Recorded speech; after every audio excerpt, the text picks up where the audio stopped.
બસ એ પ્રેરણા આપે છે માણસ ચાહે જાડો હોય કે પાતળો હોય, ગરીબ હોય કે સાવકાર હોય, પ્રધાનમંત્રી હોય કે બટાવાળો હોય, શું છે કે કદરૂપ હોય કે શું છે રૂપાળો હોય, દરેક માણસ શું છે કે એક દિવસ ભસ્મ થવાનું છે. ભસ્મ શું છે કે આ શરીર એક દિવસ ભસ્મ થવાનું છે. ભસ્મ એ ભસ્મ પ્રેરણા આપે છે ચાહે આપણે ધનપતિ હોઈએ, ચાહે લખપતિ હોઈએ, ચાહે ગમે તે હોઈએ. અહંકાર કહીએ ને, અહંકાર ના કહીશું. કેમ અહંકાર ના કહીશું? કારણ કે આપણે શું છે કે મોત યાદ રાખીશું નહીં. જે માણસ મૃત્યુ યાદ રાખે છે મારે પ્લીઝ મળવાનું છે, કદી પાપ કર્મ નથી કરતો ને.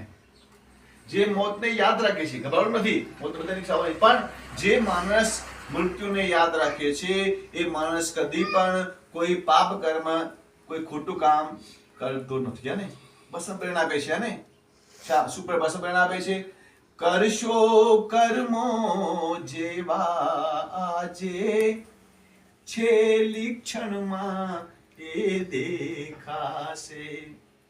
કોઈ દાવ નહીં ચાલે તારો, ના લાજથી બાતમી પલટાશે. શા માટે?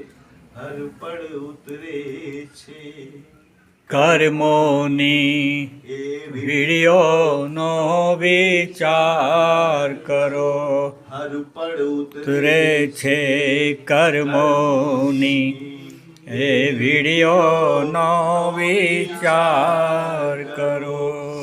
ભસ્મ કહે છે એ જીવો મૃત્યુનો જરા વિચાર કરો.